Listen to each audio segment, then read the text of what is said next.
Ladies and gentlemen, good evening.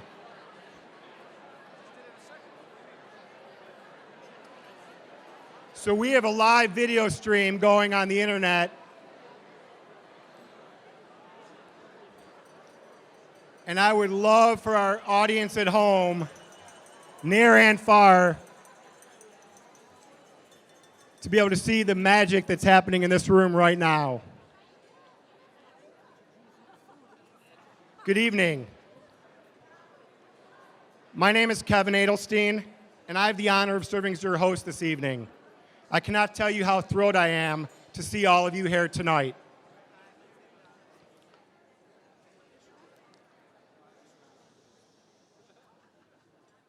When my first child was born, I learned very early during parenthood that the expression, "it takes a village," was much more than an expression. It is a fact of life which not only applies in raising a child, but also in putting on a shindig of this magnitude. Without the generosity of our partners and Harlan Diamond, you would not have enjoyed the lavish and extravagant food and open bar. I'd like to acknowledge our co-presenting sponsors this evening.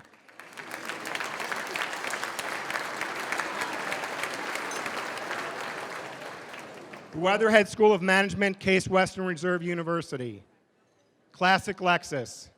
UBS Financial Services Inc., Kensington Advisory Group. Our supporting sponsors, Mike the Ganley Man of Ganley Volkswagen, Subaru, and Fiat on the Bedford Auto Mile. Big shout out to the Ganley Man. Kotler Metal Products. WKSU. Our table sponsors tonight are Akron Children's Hospital, the American Red Cross, Bielowski and Partners Architects, Creekside Financial, Federal Equipment Company, Fifth Third Bank, Joseph and Florence Mandel Jewish Day School, Oheb Zedek Cedar Sinai Synagogue, Taft Law, Temple Israel Ner Tamid, Weinberg Wealth Management, Weltman Weinberg and Reese Company LPA, and Zinner and Company LLP. Thank you all. We truly appreciate your generosity and support.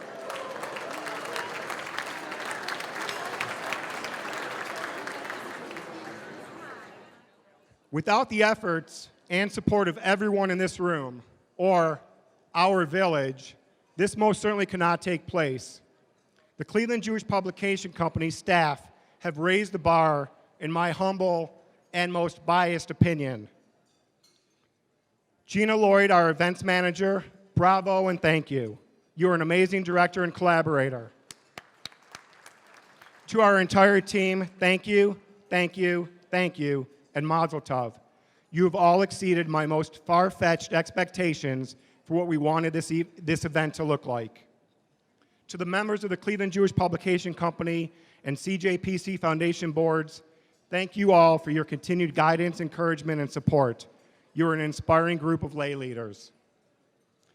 And now to the families of our difference makers and Lifetime Achievement honoree, we are all honoring tonight. Before we put our hands together and raise our glasses to honor your loved one, will all of you please rise? Any family member of a difference maker and Harlan Diamond, please rise.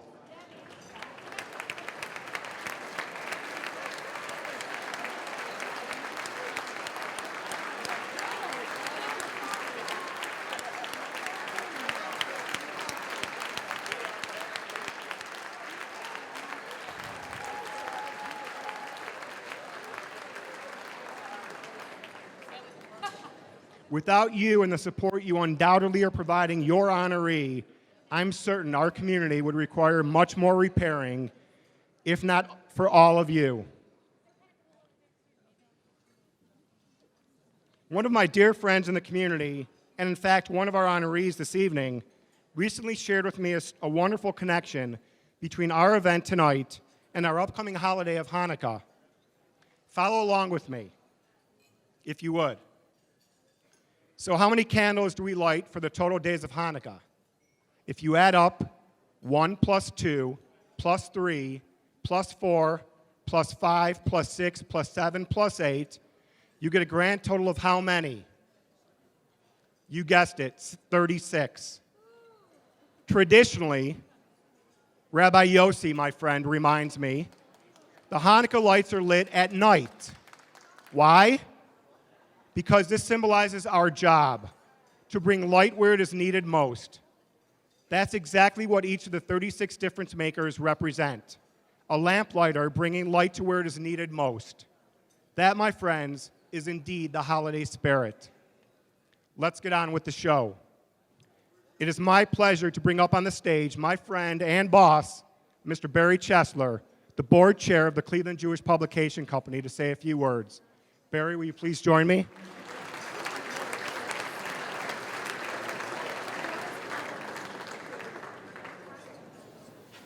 Thank you, Kevin. Good evening. I'm truly honored to be here on behalf of the Cleveland Jewish Publication Company Board of Directors. I want to welcome all of you to the inaugural Cleveland Jewish News 18 Difference Makers Award ceremony. It's truly exciting to see such a response for these deserving 36 difference makers. There are so many committed and involved in our community that 18 was not enough in our inaugural year. Tonight is just the beginning. We are so fortunate in this community of Northeast Ohio to have so many who can clearly be labeled as difference makers. To our Jewish community, our secular community, our national and international community. As I read last week's CJN and the bios of each and every one in tonight's class of difference makers, I was so impressed with the breadth and depth of organizations in which this year's class of difference makers have been so instrumental in making an impact in the lives of others. The evening is about each of them, our difference makers, who we honor with great pride and gratitude for all they do to enrich our lives. Enjoy the evening and join me in celebrating their successes. Thank you.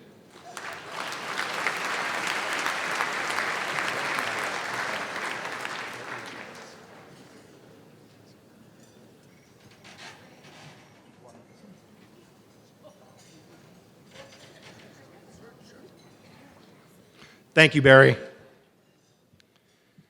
So our staff at the Cleveland Jewish News knows by now that I like to shake things up a little bit. So if you're following along in your program, I'm going to lose you right about now. We're going to hold off on our invocation until all of our honorees are in the room and seated. Let's meet them now.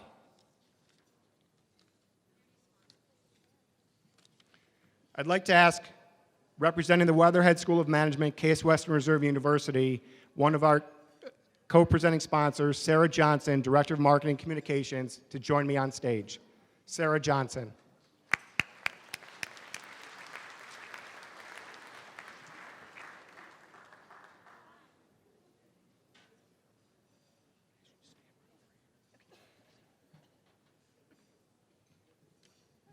Our first honoree tonight, accepting on behalf of Justin Bachman, who's away at school at Syracuse University getting an education, is his mother, Lisa Bachman.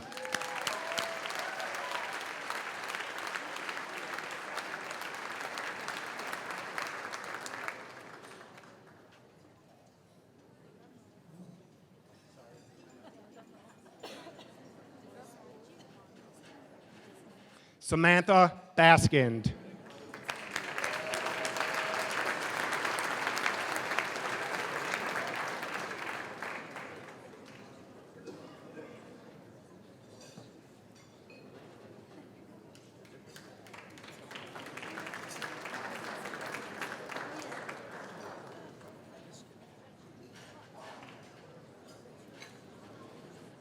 Accepting on behalf of Ronald M. Berkman is Barinthia Levine.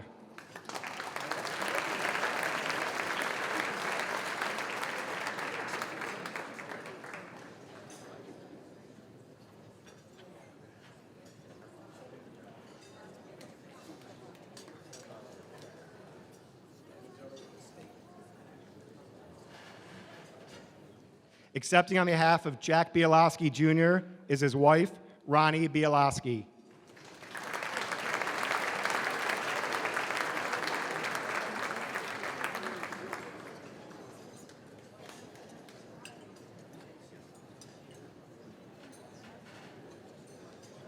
Accepting on behalf of Bart Bookatz is his wife, Carol Bookatz.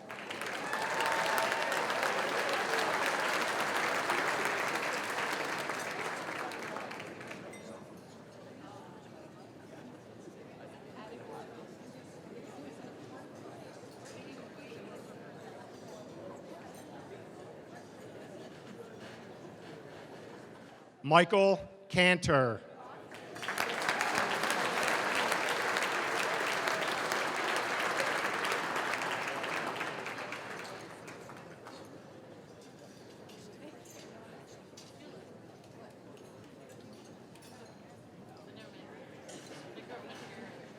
Jennifer Chestnut.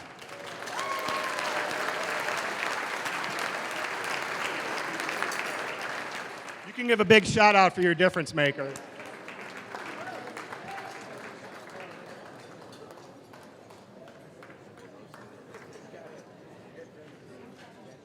Nan Cohn.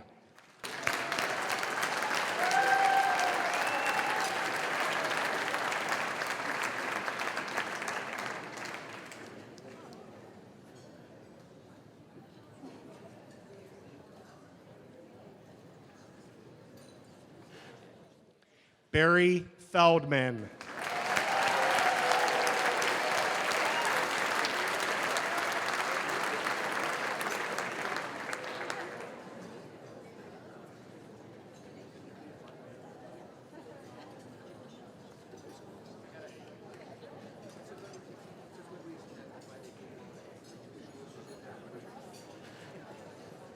Matthew Fieldman.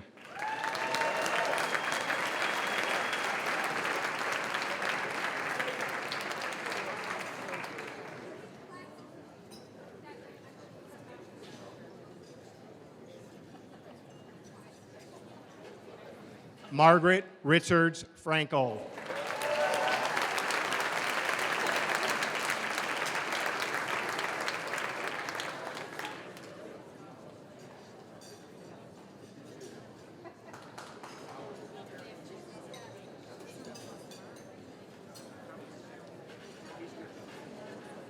I'd like to ask Matt Dietz from Classic Lexus, the general manager of Classic Lexus, to join me on stage, please. Matt Dietz. And now we'll meet the next group of our difference makers.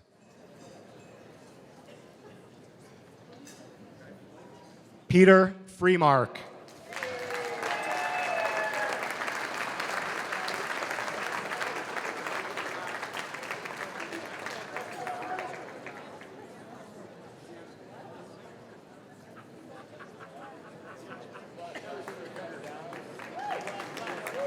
Debbie Friedman.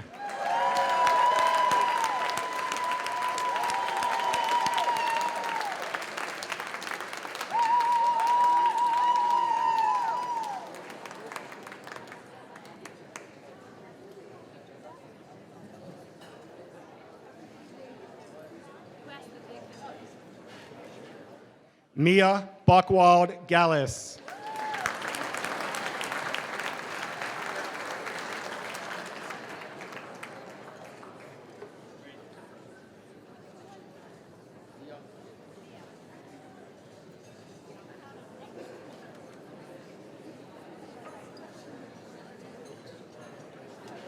Erica Gold.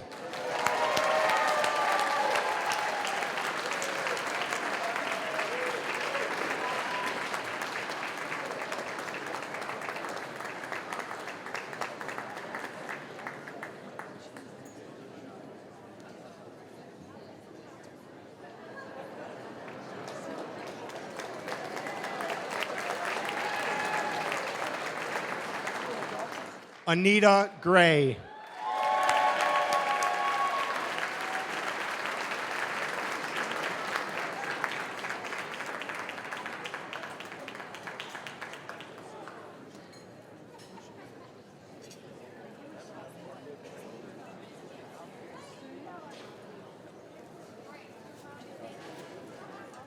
Lisa Hacker.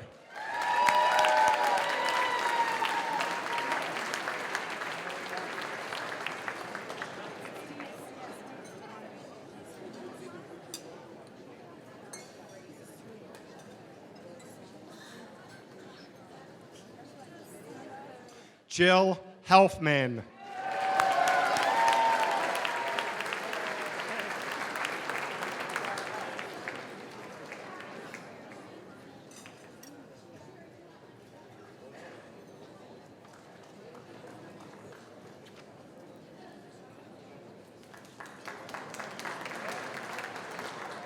J. David Heller.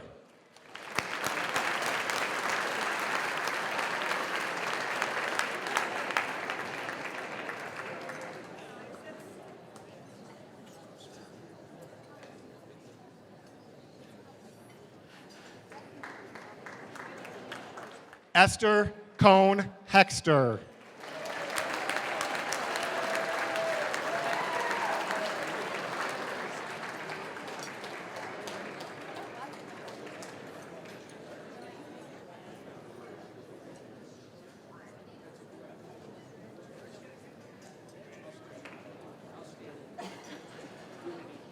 Larry Cadis.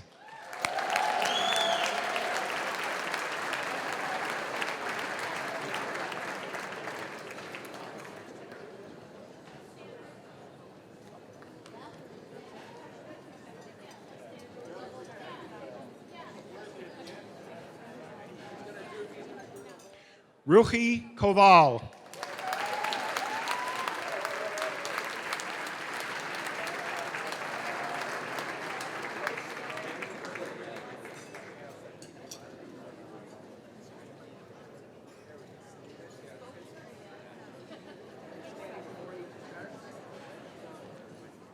Rabbi Yossi Marazov.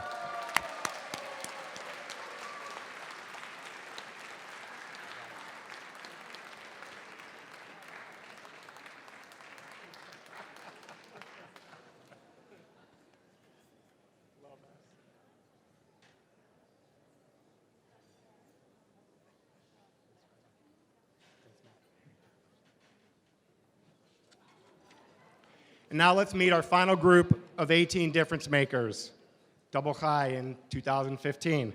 I'd like to ask from UBS Financial Services, Inc., Kensington Advisory Group, Richard C. Friedman, First Vice President of Wealth Management, to join me on stage, please.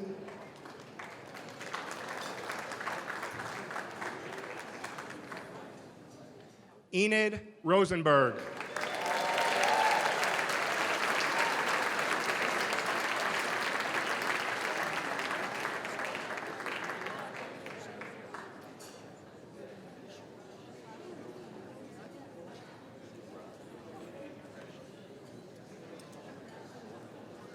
Debbie Rothschild.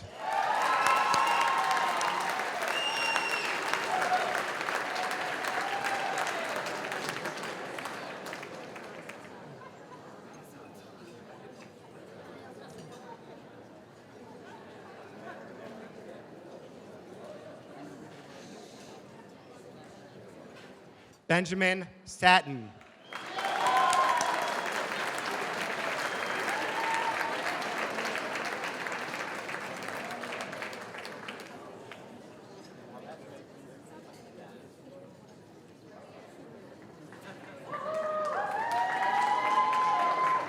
Accepting on behalf of Bradley J. Schlang is his wife, Heather Schlang.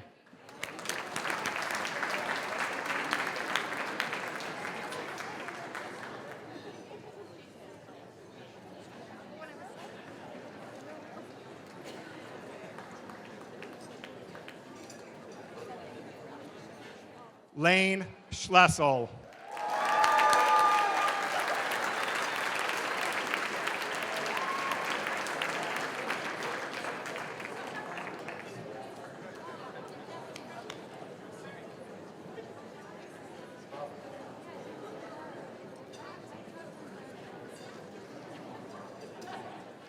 Jerry Isaac Shapiro.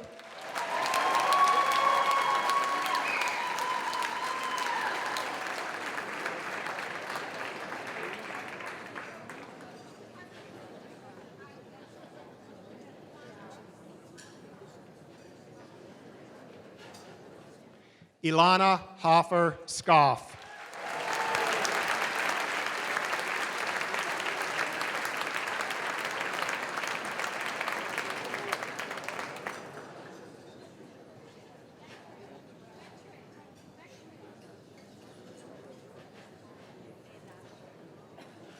Heidi Solomon.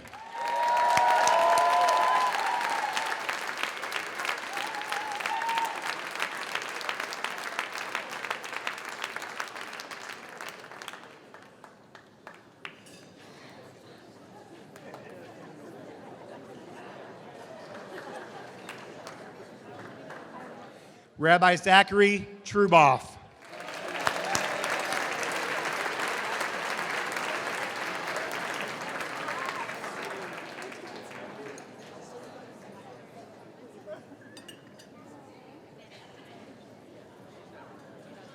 Steve Weinberg.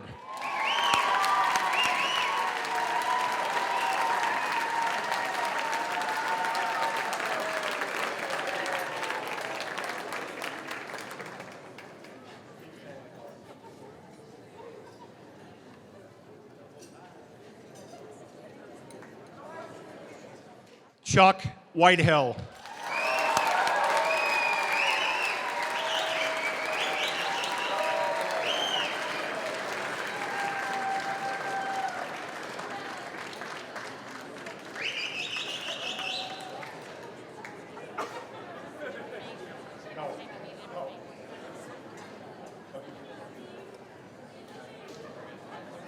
This way, please. Jerry Zoller.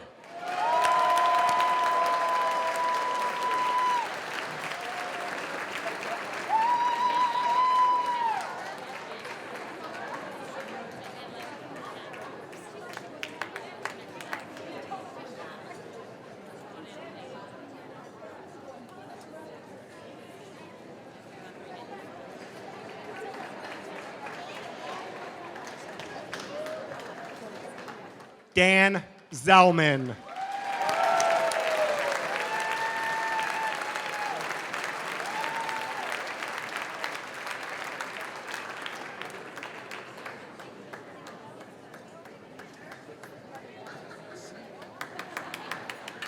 I'm going to ask Dan to stay up here with me for a minute. Thanks, Richard.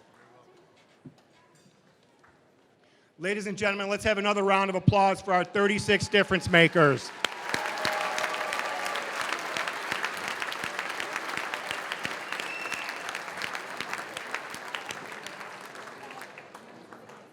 I asked Dan to stay up here with me for a minute because, as you all should know, two of our difference makers, Mr. Zellman and Mr. Heller, have led our community over the past 4 years, serving respectively as chair of the Jewish Federation of Cleveland Campaign for Jewish Needs.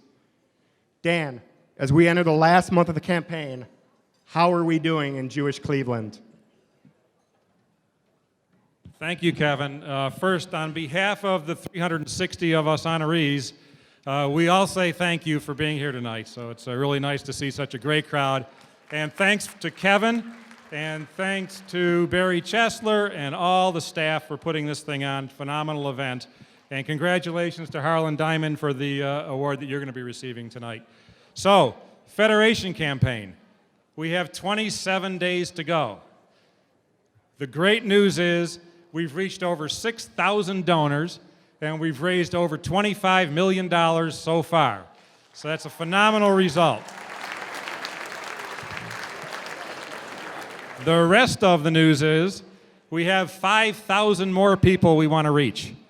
And we're hoping to raise over $5 million when we do that. So how you guys can help, if you haven't been reached yet, please go online and make your pledge, or talk to your solicitor, or somehow get that pledge in. If you're a solicitor, and I know many of you are here because we have 600 of them in total, please make sure you get all of your solicitations done.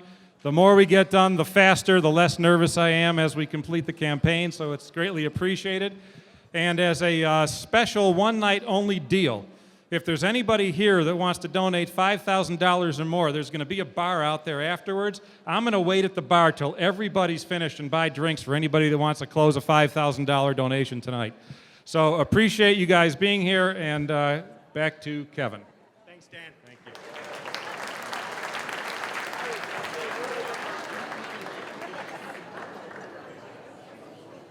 Okay, now this is where we get back to the script a little bit. It's my pleasure to call up to the stage. We're truly blessed to have such incredible clergy in Jewish Cleveland. And let's call up Rabbi Joshua Hofferskoff from the Park Synagogue for an invocation.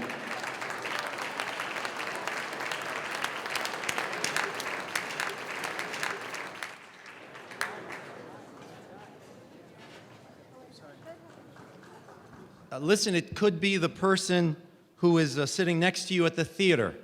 It could be your neighbor across the street. It could be the parent that you see in school. It could be your coworker. It could be the person, the stranger you see in the cafeteria. A critical part of our tradition is that our heroes tend to be anybody and everybody. Everybody can have that special spark. It's the young person, could be the young person who delivers your newspaper. Correction, it's the young person who delivers the Jewish news to your home. Could be your waiter at the restaurant, the one who's not around when you want to pay the bill because he's covering 6 other tables. Could be the person who you only see when he or she is running a meeting or in a business suit because you don't know what they do after hours and after the meeting is over. It's the person you overlook because you only see them in one part of their life and you just don't know their story. The Jewish tradition is replete with the idea that the hero can be anyone, however improbable it seems. It's just a person in which there's a potential, there's a special spark, if only we took the time to look. It's the young boy David who will be king, not his older brothers who are more rugged and more seasoned. It's the 80-year-old Moses who will be leader, although there are younger leaders available who are certainly more articulate than Moses, who suffered from awkward speech. It was the non-Jewish, non-Israelite daughter of Pharaoh, although certainly there could have been more likely candidates for a hero to the Hebrews. It was the illiterate 40-year-old Akiba who becomes the scholar, even though there were many others with more background who were available. Because it's not the surface things. It's knowing the heart that beats within. You know, we always use the word potential, but only in regard to children. What good Jewish parent hasn't heard that their child has enormous potential? They're never living up to it, by the way, but they all have enormous potential. But potential doesn't only apply to children. A person of 80 years old, or 70 years old, or 60, or 50, or 40, or 30, they have potential too. Everyone has the spark and the ability to make a contribution. And so we have heroes this evening of all shapes and sizes. We have those who are more petite, like Samantha Baskin and Heidi Solomon. We have someone much taller, like Jill Helfman. But the size of their hearts is exactly the same. Because it's not the surface of things. It's the heart that beats inside. So you have someone very soft-spoken and very shy and very quiet, like Bradley Schlang. And then you have Enid Rosenberg,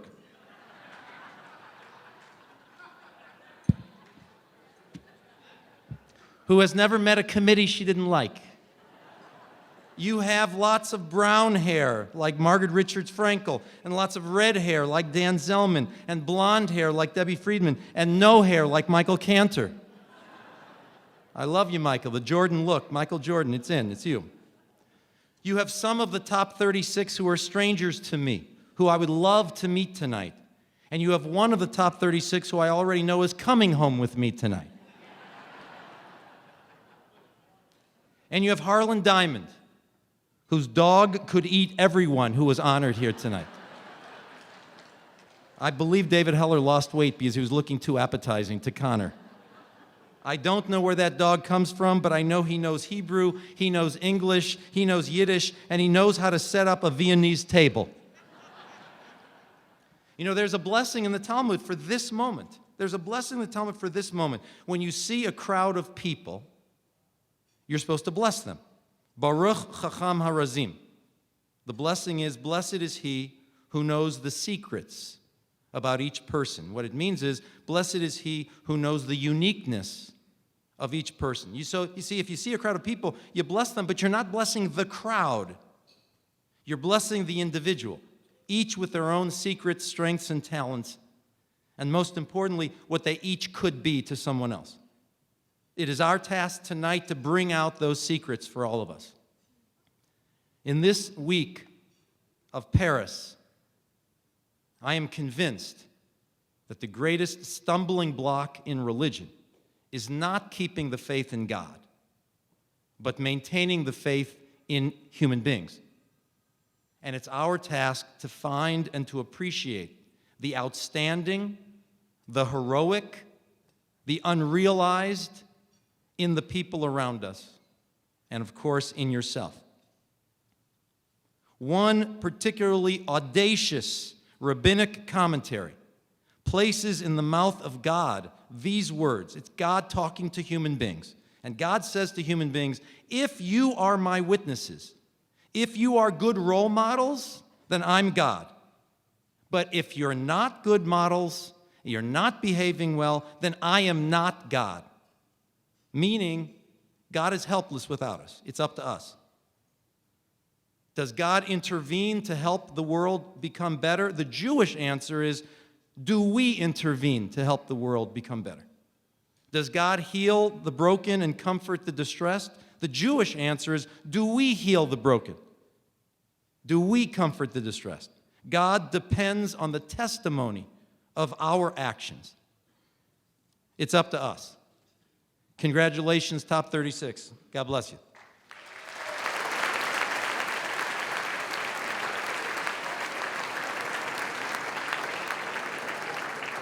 Thank you, Rabbi. I think we're actually on time. Joe Canfor is chairman and CEO of Gojo Industries. With headquarters in Akron, Ohio, Gojo is a world leader in the field of hygiene and skincare products for institutional markets and known as the inventor of Purell Instant Hand Sanitizer. Joe is also a venture investor in the U.S. and Israel.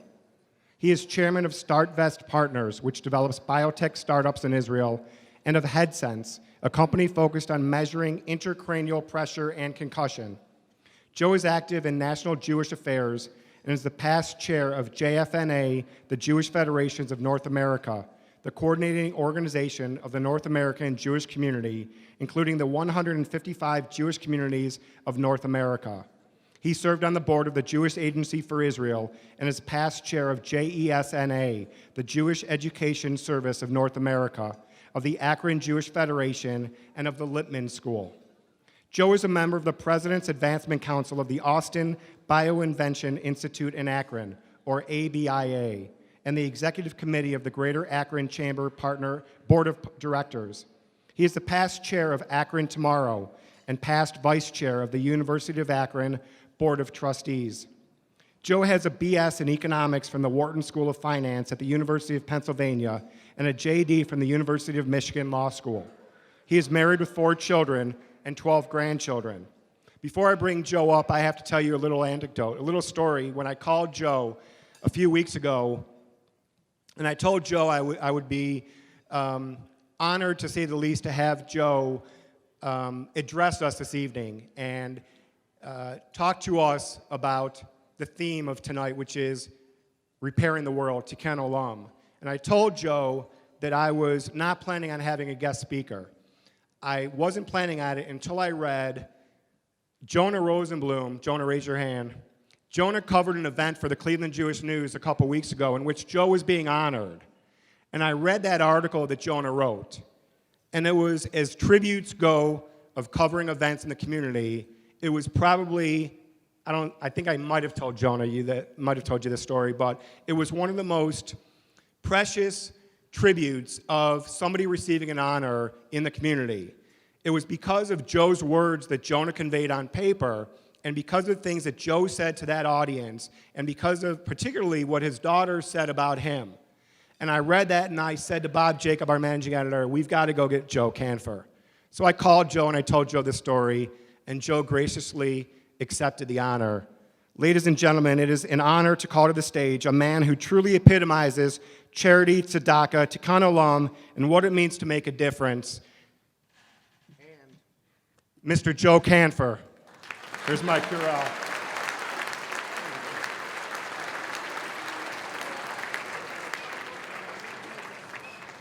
Thank you, Kevin. It's really nice to be with our suburb to the north. But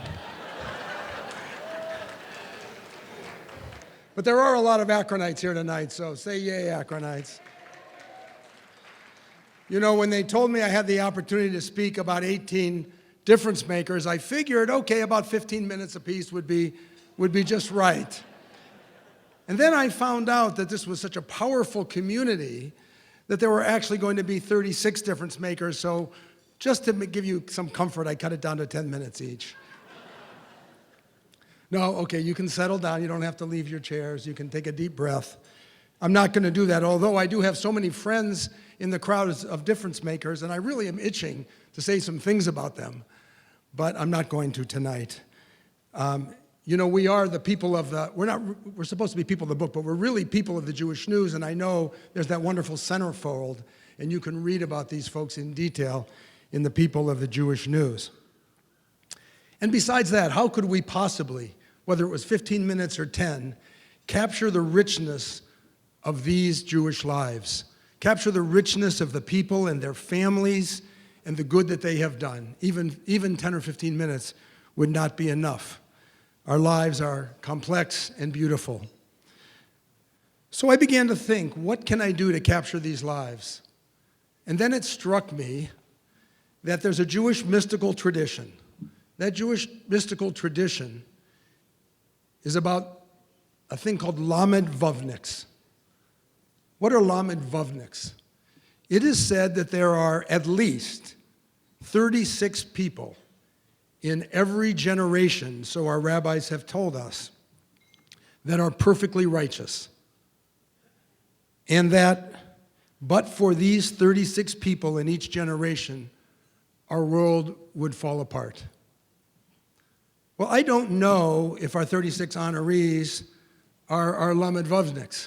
In fact, you really can't ask them, because if they said they were, you would know right away they weren't, because it would be too immodest to admit you were. But they're the best and closest thing we have in this community, in this Northeastern Ohio community, to Lamed Vavniks, those perfectly righteous people for whom the world continues to exist. And then, of course, we've got Harlan. And Harlan, I want to call you, Harlan, an Ayin Betnik. Now, the rabbis in the room will have to forgive me, because I made it up, but Lamed Vavnik, Lamed is 30 and Vav is 6. That's why we call them Lamed Vavniks. So I made up Ayin Betniks. Ayin is 70 and Bet is 2. And I figure Harlan, with all he's done over these years, is at least worth twice a Lamed Vavnik.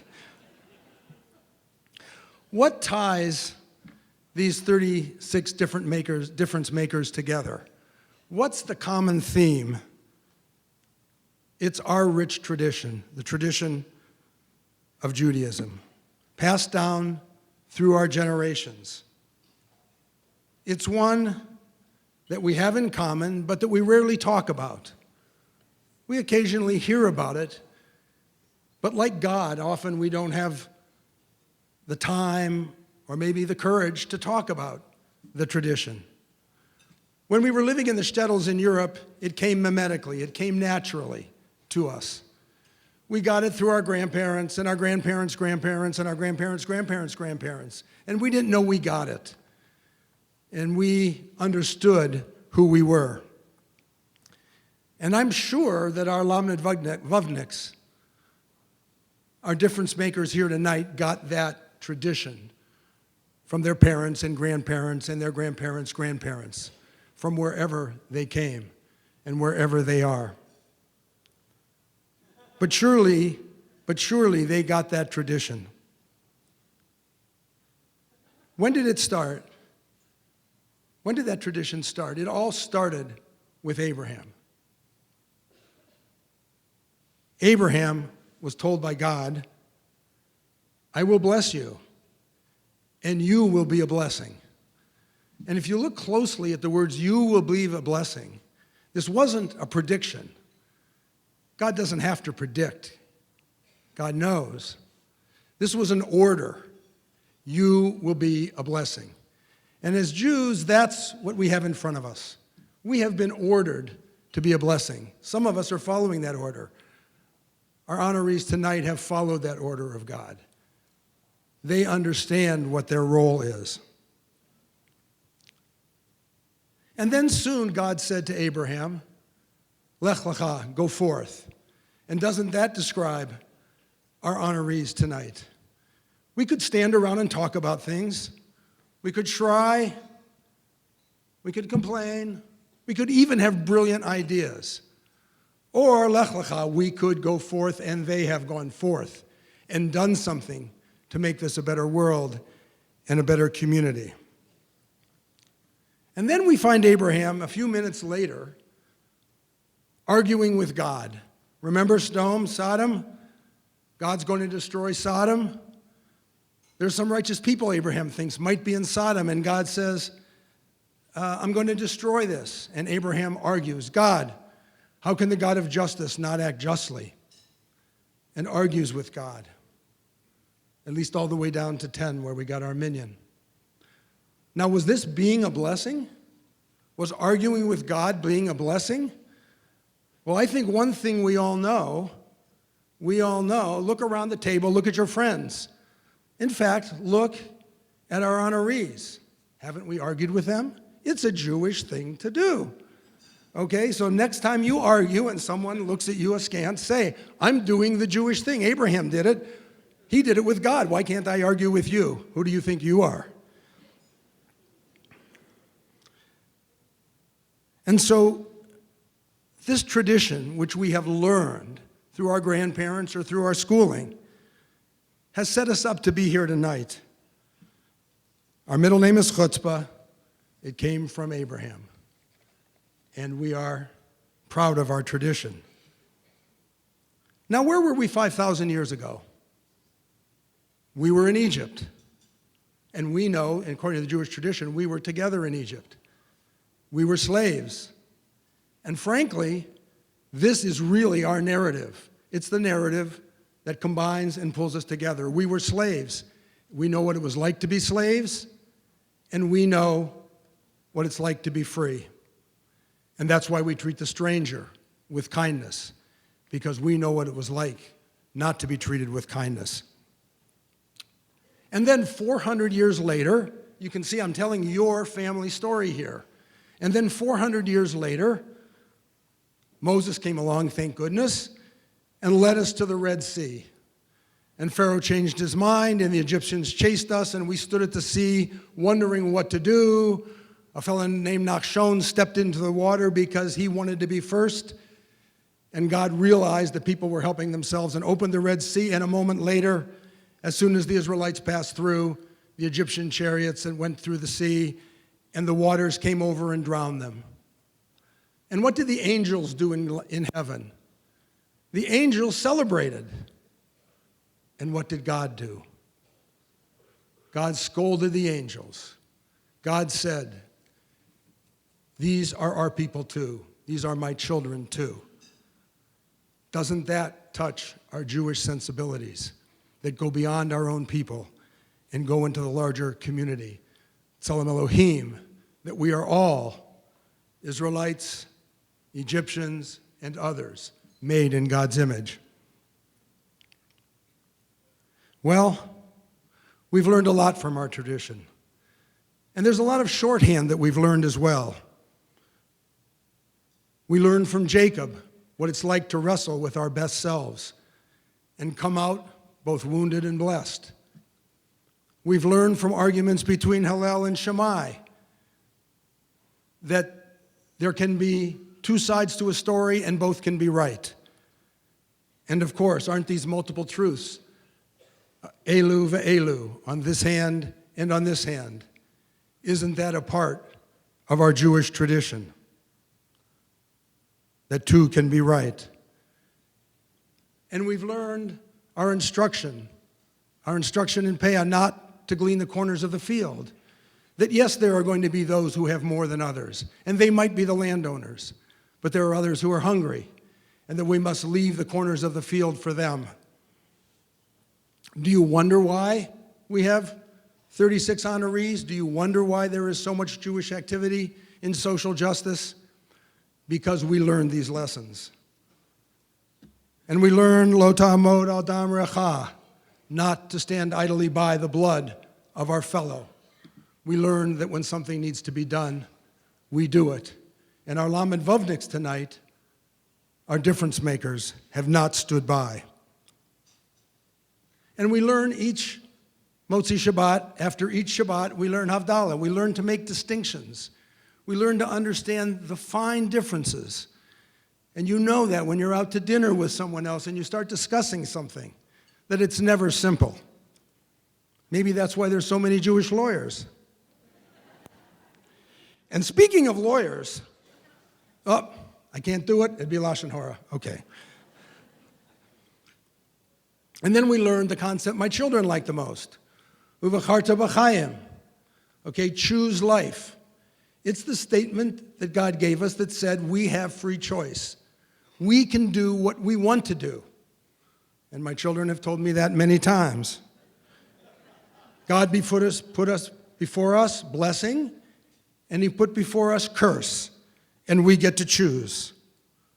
Our life is a choice. These are but a taste of what our Jewish tradition has given us. These are but a taste of what our honorees' parents and grandparents that went before them have given them, that allowed them to be here tonight. Just a tom, as they say in Yiddish, just a taste. But we all need that taste because it tastes good. We are taught that both Shabbat, rest, and work are important. Our teacher teaches us to act. Our teachers teach us to do something. In fact, one of my favorite parts of our Jewish tradition is we are asked, what should you do when you're planting a carob tree and Moshiach comes? What should you do? And our sages teach us, finish planting the tree, then go greet Mashiach. That's what our honorees have done. They have planted the tree. They are finishing the tree. And as our tradition teaches, they may not complete the task, but you and you and you and you will help them complete it. And so will your next generations. You know, there's a new movement in Jewish life. We've worried, we've shied about the future. That movement is known briefly as applied Jewish wisdom. The notion that we as a people have had tremendous wisdom. It's in our books. We hear it from Rabbi Scoff and from brilliant rabbis and scholars. But sometimes we don't grasp it in, take it to our bosom, and apply it to our lives. But our difference makers have. They have been brave enough to take in that tradition. And by their example, they are passing it on to their children. You know, perhaps they couldn't help themselves.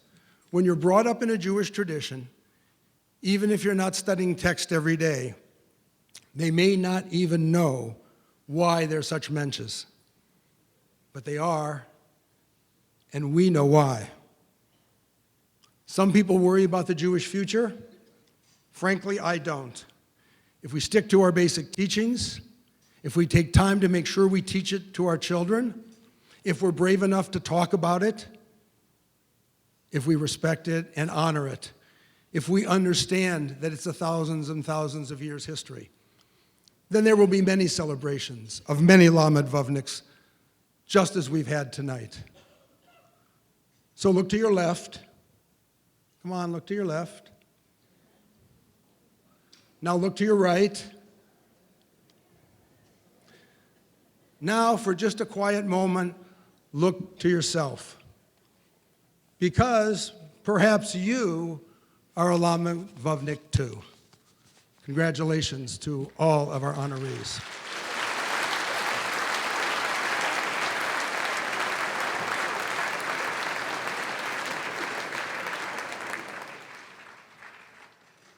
Joe, that was wonderful. Thank you very much. Mr. Joe Canfer.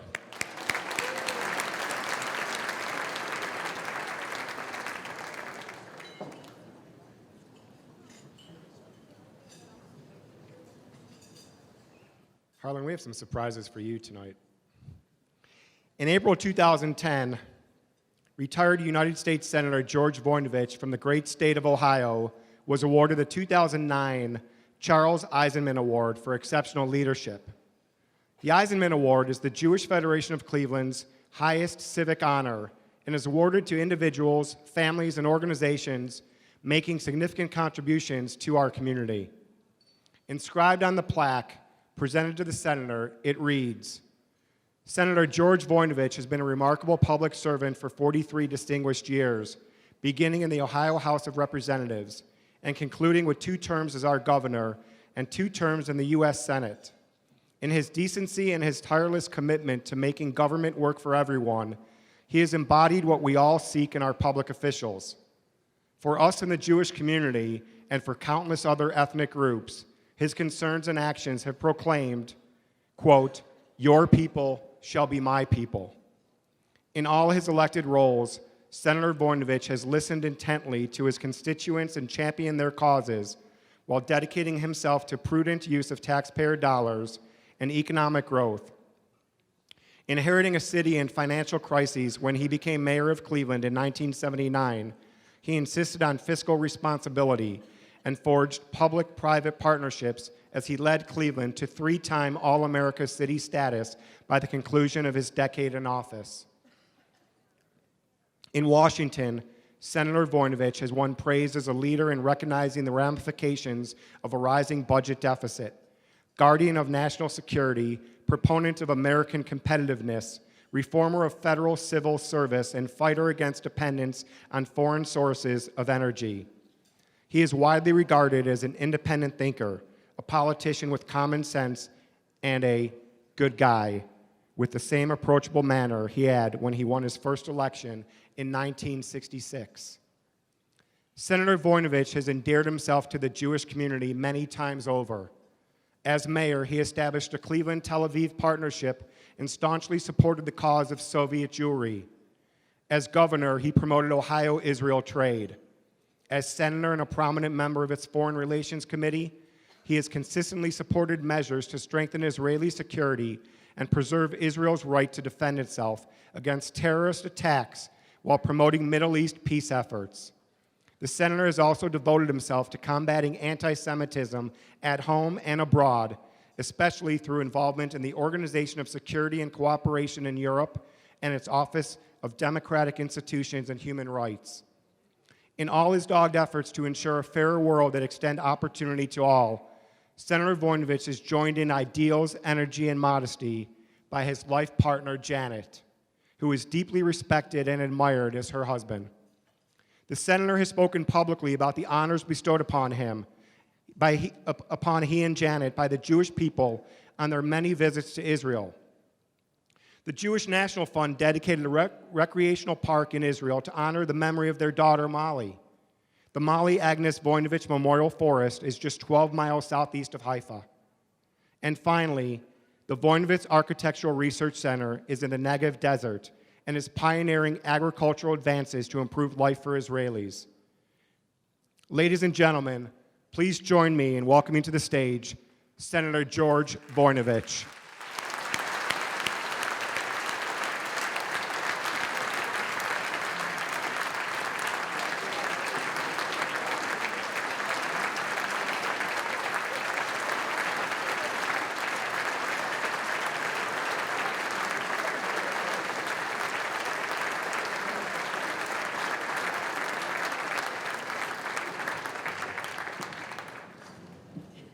Kevin, you're right, it was too long. I really appreciate that very warm and generous introduction. And I'd like to congratulate you, Kevin, and the Cleveland Jewish News for conceiving this event, which I understand is going to be held annually, to let people know how much they are appreciated. When Michael Jacobson called and asked if Jan and I would be available for tonight's event, to honor those people who the Cleveland Jewish News selected as making a difference in the lives of people in our community, and to specifically present the Lifetime Award to Harlan Diamond, of course I said yes. One of the joys of our life over the years has been working with the Jewish community. We have been enriched through our relationships with people, organizations, and causes, particularly the years when I was mayor, governor, and United States Senator. I have tried to support measures to strengthen Israel and defend it, and have been unceasing in my efforts to combat anti-Semitism. Kevin went into the background, so I'm not going to go into a lot of the things I was going to go into. I think Joe did a really good job tonight of talking about the wonderful people that are here. So I'm going to skip that and just say that I'm still very, very concerned as a United States Senator about where we are in this world. I really am. I did what I could in terms of combating global anti-Semitism. Tom Lantos and I were able to put together the global anti-Semitism bill. It created an envoy in the State Department to monitor and combat anti-Semitism and keep track of what was going on around the world. And then with the OSCE, we tried to make anti-Semitism a priority of that organization. And I mean, some of you that are connected with the American Jewish community here, Rabbi Baker earlier this year, who's the personal representative now out of the Office of Democratic Institution and Human Rights, to look out around the world about what's happening in this area. And I think about what's just recently happened in Paris and what happened in Egypt. And the world, I think, is starting to recognize what the people in Israel have gone through for all of the years that they have, all of the years.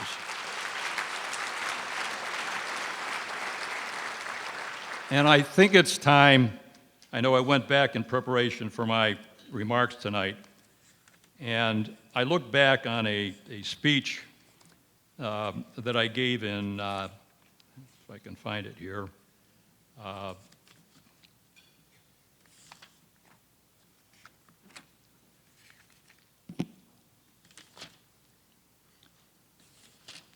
it was in 2006, and I spoke at the Maltz Museum on one of their opening events.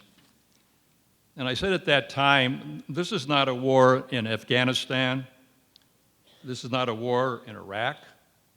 This is not a war in Iran. I have told the president that he must tell the American people that this is the Fourth World War. The Third World War was the Cold War. And it won't be over in my lifetime, and hopefully it will be over for our grandchildren. And all of us are worried about our grandchildren. We have 9 of them. I said Osama bin Laden declared war on the United States in 1998, and now our freedom, our way of life, is under attack by Islamic extremists who have hijacked the Islamic faith and have launched a jihad against the United States, Israel, and anyone who shares our values. These terrorists want to rebuild the caliphate. They want to rapidly and violently spread Islam across the West. And sadly, right under our noses, Al-Qaeda, Hezbollah, Hamas, Islamic Jihad, Al-Aqsa Martyr Brigades, and others have raised a generation of martyrs willing to sacrifice themselves in order to destroy us. We're a very, very critical time, I think, in the world history.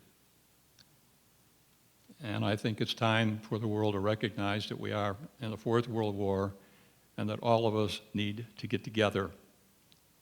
And I think it's important that the Islamic nations make it clear that when you participate in the behavior that we've seen Egypt, Paris, and all around the world, when you do that, you don't go to heaven, you go to hell.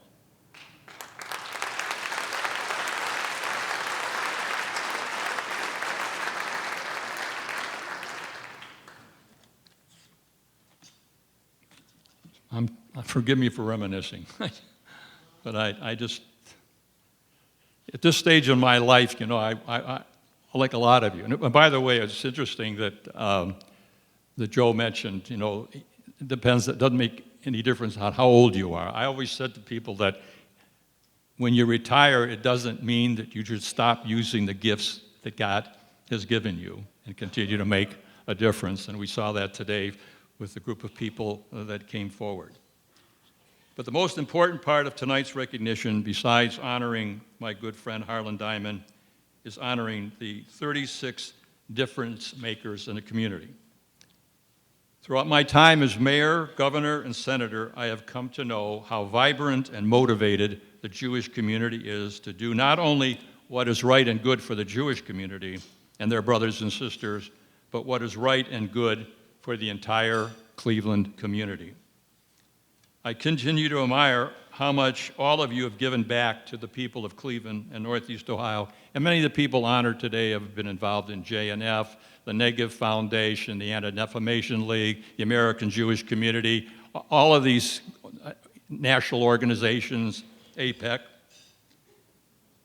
And you've done it, and I refer to them as deeds of loving kindness, tzedakah, and mitzvahs according to the best Jewish tradition. And we just heard about that Jewish tradition. There's no group in this community that is better in bringing along leaders that make a difference than the Jewish community. And for that, I want to thank all of you for what you've done over the years and work with me to try and make this a better place. Thank you, thank you, thank you. And Harlan, I think that you share that about bringing along the young people. And certainly you have been an inspiration to so many people here in this room. Harlan and I met back in 1978 when I was running for lieutenant governor, and spent a lot of time in 1979 on Gibby Singerman's Wright Airlines, going back and forth to Columbus. At that time, Harlan had a lot of business there. And one of the things that makes me feel good, Harlan, is as time went on, you spent less and less time in Columbus and more time here in Cuyahoga County. And over the years, we became close friends. And as the city experienced its renaissance, Harlan, as I said, spent less and less time in Columbus.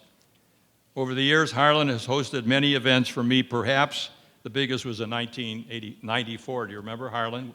We had over 3,000 people when Papa Bush was here as our guest. And the most meaningful, of course, is when my daughter Betsy and my son-in-law were married here at Landerhaven. I've also been at other events over the years, recently the Cuyahoga Mayors and Managers Association. And you know, folks, this is more than a catering business to Harlan. I don't know if you notice when you go to events, you'll always see Harlan in the back, and he's like this. He's like a mother hen. He wants to make sure everything's okay. And Connor's helping you now, isn't he? So,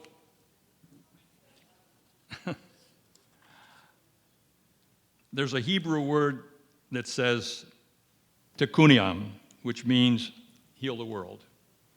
And Harlan has spent a lifetime living up to these words.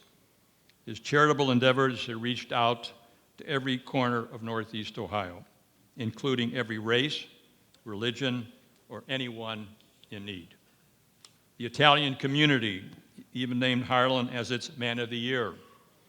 He has touched the African American community in so many ways as he has the Catholic community. Bishop Pilla, at one of the bishop's brunches, remarked, "One of the miracles is Harlan Diamond." Harlan is also very proud of his support of Father Bob Steck and the Fest, which attracts tens of thousands of people annually and raises major funds. And Harlan hosts at Landerhaven one of the largest blood drives in Cleveland for the American Red Cross. Last but not least, what can I say about his annual support of the Philanthropia? This event, which will occur on December 7th, has raised over $1.5 million for 300 charities here in the greater Cleveland community. In Psalms chapter 92, verse 13, it says, "A righteous man will flourish like a date palm, like a cedar in the Lebanon, he will grow tall." And in Mishnah Baruch, chapter 9, verse 1, "Blessed is he who is good and does good." I'm proud to introduce a man who has earned the Lifetime Achievement Award from the Cleveland Jewish News. Every day he lives, Harlan Diamond.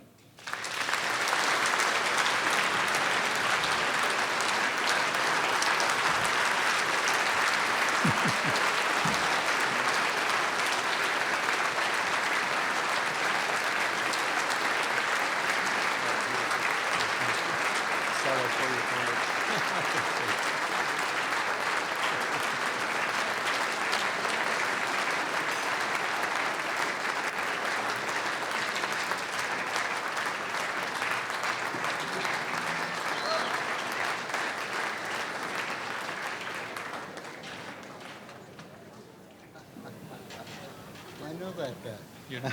I know that guy. You know that guy? Yes, I Senator? do. It's just exactly what I described. Okay. Don't go away. Don't go away. No. I got a speech. I'll mail it to you. Hey, Senator, where are you going?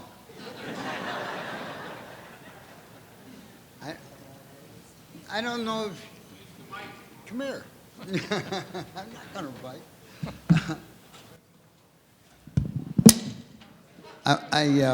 I'm not going to bite, I promise the senator. I want to thank everybody who has said all those nice things. I want to thank Rabbi Scoff. I want to thank Kevin. I want to thank Barry. I want to thank Joe. Thank JoJo. I want to especially thank the senator. I want to thank you. I want to thank the Jewish News. I want to thank everybody that has made it possible for me to say, I had a dream. I had a dream that we would be able to help and make a difference in the community. And because of people like the senator, we have had the opportunity to do it. For that, I thank each and every one of you who are here, and everybody and anybody that has had an opportunity to allow us to share in their life cycle events or any other function of any magnitude in the community. According to my speech, I'm supposed to get my help out here at some time. Huh?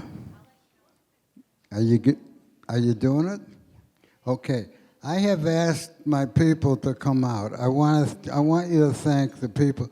These are the people that make it happen. I just work here. I just work here. I'm bringing them out. Come on out. These are the people that do it. They do it.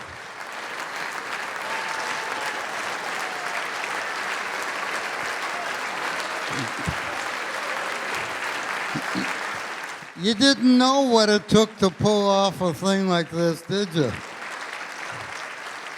Well, now you know why it costs so much. Come on, come on. Take a walk, folks, take a walk. These are the people that did it. I work for Executive Caterers. These are the people that make it happen. Thank you. Thank you. I have to thank my daughter, my lovely daughter. She came in and brought the blizzard to Cleveland. I mean, the blizzard brought her to Cleveland. My niece Robin, who brought the sunshine and the rain from the Carolinas. And all my family and friends. And these people are my family. We have had thousands of people in the Executive Caterers family. There will be hundreds to follow. A couple of things I wanted to make known. I cannot top anything the senator said. I think that the values that this man has for himself, his family, our community, and the nation and the world far surpasses anything that you normally see in Washington. But I want to tell you the most important thing this man did for the city of Cleveland. One day on a Sunday morning, Mrs. Voinovich, the senator, and I were having a cup of coffee in their beautiful, lovely little home on the shores of Lake Erie. And we had a nice chat, and we were talking about a function we had done the night before, opening the BP building, and the senator, of course, had a big hand in that as he was mayor of Cleveland, etc. And at this time, he was mayor of Cleveland. And the senator has a way about him. When he's getting ready to throw you out, he has a statement. He says, "What do you think?" Well, that's a dangerous thing to ever ask me what I think. You might hear what I think. Well, the senator always did it, and I always appreciated it. And my answer to him was, "I'm afraid you might go down in history as the mayor who lost us the Cleveland Indians." And with that, he became indignant, and he told me the story about the O'Neill family and all these buddies of his, and everybody that promised him it wouldn't happen. And I said, "I don't care what they promised you, they're lying." He said, "What do you mean?" I said, "Well, last winter, I had surgery, and I was recuperating in Florida with my parents and my brother. In the Florida Times, the St. Petersburg Times has a wonderful sports section, and I started reading it, and I went through it, and I went through it. And I got it, and there, lo and behold, was an article about the Tampa Bay Sports Commission had hired an expert to bring them a baseball team to fill the already built St. Petersburg Stadium. And guess who that guy was? His name was Buzzy Bavasi, the vice president and general manager of the Cleveland Indians. So when I mentioned this to the senator, he says, "How do you know?" And I said, "Well, last week, the guy my age, his name was Joe Niekro, he pitched a 4-hitter and shut out the Yankees. At that time, Alex Machaski, who was sitting there, had this great sports section on Monday mornings. See, it was 10, 12, 15 pages in the Cleveland Plain Dealer. Well, every Monday morning, I'd sit down, I'd spread it out, I'd have a cup of coffee, I'd be looking out at the lake, and I'd have coffee, and I wanted to read about this guy that pitched this 4-hit shutout, my age. Front page, nothing. Second page, nothing. Third page, nothing. Fourth page, nothing. Fifth page, nothing. I figured that I got confused. The guy didn't pitch. There was no game. There was nothing. Nothing about the Indians. So I went to work and I walked into the kitchen and I said, hey, didn't the Indians play yesterday? Yeah, Negro pitched a 4-hit shutout. I said, wasn't it why in the Plain Dealer? He said, one of the guys says, it was. I said, where was it? It's on page 12. I said, page 12? He said, yeah. So when I was telling the senator that little story, he was then the mayor, I said, you know, this is an election year for the Indians. If they don't sell tickets, they can move. Now, the senator, I said, if it was an election year for you, and you made a nice statement and did something nice, you'd have a PR guy down at the Plain Dealer telling them all about it. I said, these guys didn't have a PR guy. Quite to the contrary, Alex. They allowed it to get buried in the back of the paper. Well, the senator has a way about him. When he's through talking to you, he's up, he's away from the table, it's gone, it's all over. So I looked at Janet and I said, is our meeting over? Is our breakfast over? And she said, I think so. So I went home. Now, this is Sunday. 9 o'clock on Monday morning, I get a call from the mayor's chief of staff. His name was Ed Richards. He said, what in the hell did you tell the mayor? I said, why? He says, well, you told him something that really got him uptight. I said, well, I told him he's going to go down in history as the mayor that lost the Indians for Cleveland. He said, why did you say that? I said, because it's true. And he says, well, you know, he's been down in the Plain Dealer since 6 o'clock this morning. They already called me 3 times. They're asking me how to get him out of there. And I said, don't. He's doing a great job. Well, that night, they announced that there was going to be this. We were going to play Toronto, and we were going to sell out the stadium. The mayor turned the whole deal on its side. He saved the Indians for Cleveland. He made it happen.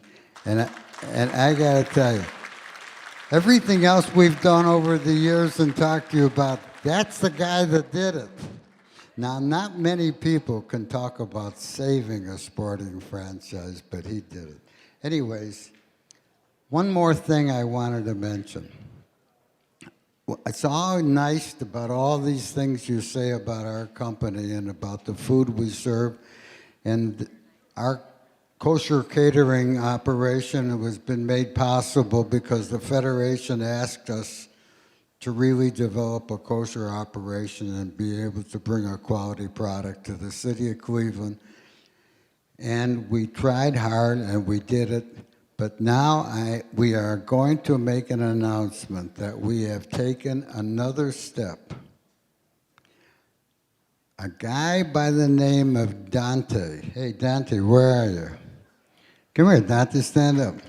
A guy by the name of Dante and has struck an alliance with us, and he is going to help us create menus and recipes for the kosher community that what he would serve would be a Dante product. And I thank you, and I want you to welcome Dante. And if you haven't been in his restaurant, you've been cheating yourself. And if you don't go down and watch him and ask him to play the guitar, you're also cheating yourself. And I told Dante that I played the guitar with Alex one time, and that Alex is a musician too. And you guys ought to play the guitar a little bit. Alex drinks Slibowitz. Thank you so much for being here. Thank you to everybody. Thank you to everybody that in the past that helped make this company great. We're not done yet, Harlan. Hold on 1 second. I told you there were a few surprises left.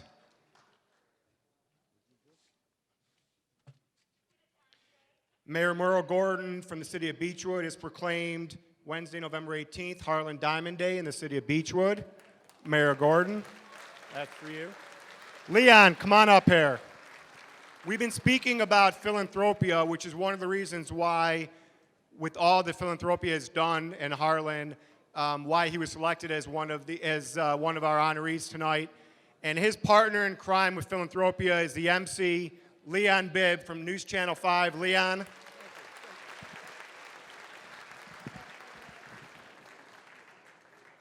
Good evening, everybody. Shalom Aleichem. Let me tell you, this is a wonderful man here. This man, ever since 2011, it's been mentioned, 2001 rather, 9/11, 9/11, Harlan got the idea of philanthropia, where people come in here and have lunch on him, but they write a check, and they write the check to their favorite charity. And charities all over Northeast Ohio have benefited because of the idea of this man, of this single man right here, Harlan Diamond. Diamonds are forever. Whoever said it was absolutely right, because this is a forever type man. And that songwriter was right. And for the last 55 years, he has opened up a catering business, and he has fed this community. But he's also not just fed them food, he's fed their souls, their ideas, their dreams, their nonprofit organizations, and all things positive in this community. And in December the 7th, that's when we're doing Philanthropia. I think that's the date, it's early December. We're doing Philanthropia right in there, December the 7th. And we're going to raise some more money. Over the last few years, since he has done Philanthropia, where people come in and write a check to their favorite charity, this man here has helped raise $1.5 million for charities throughout. Harlan Diamond, a diamond in the rough? I don't think so. A polished diamond, gleaming, clear, sharp, and beautiful. Harlan Diamond symbolizes the word shalom.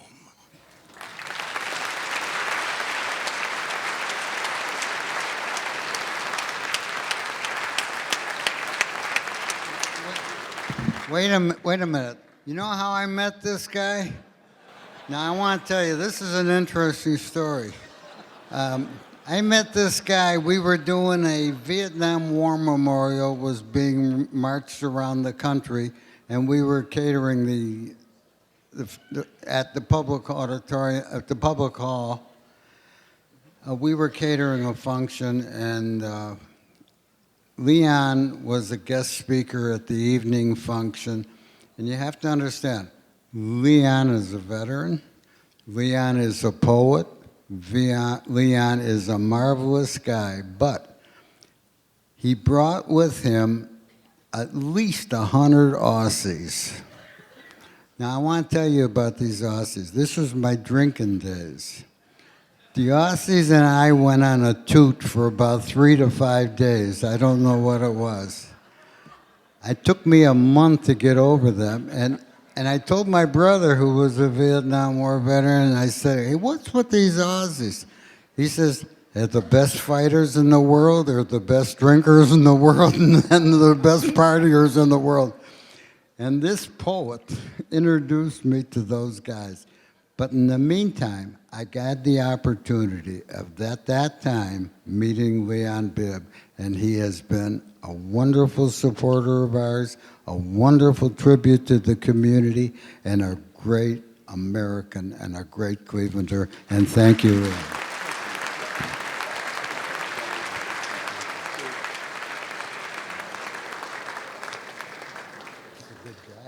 He is a good guy. He and I worked together when I was at Newsnet 5 many years ago. He survives all of us there. Harlan, it is an honor and a privilege for the Cleveland Jewish News, for your village, for our people, Jewish Cleveland, all of Northeast Ohio, Akron, Canton, Youngstown, beyond, to honor you as the 2015 Lifetime Achievement Honoree presented by the Cleveland Jewish News and the Cleveland Jewish community. Mazel tov, and thank you for all you do.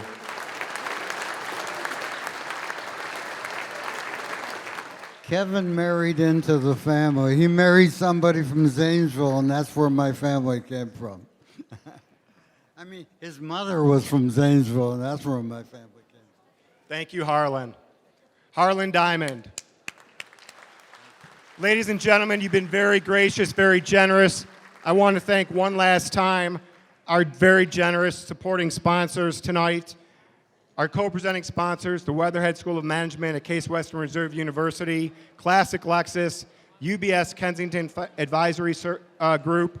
Our supporting sponsors, Mike the Ganley Man on the Bedford Auto Mile, Kotler Metal Products, and our media partner, WKSU, as well as all of our table sponsors tonight, Akron Children's Hospital, American Red Cross, Bielowski and Partners Architects, Creekside Financial, Federal Equipment Company, Fifth Third Bank, Joseph and Florence Mandel Jewish Day School, Oheb Zedek Cedar Sinai Synagogue, Taft Law, Temple Israel Ner Tamid, Weinberg Wealth Management, Weltman Weinberg and Reese Company LPA, and Zinner and Company LLP. Ladies and gentlemen, have a great evening, drive safely, and thank you to all of our 36 difference makers in Harlan Diamond. Good night.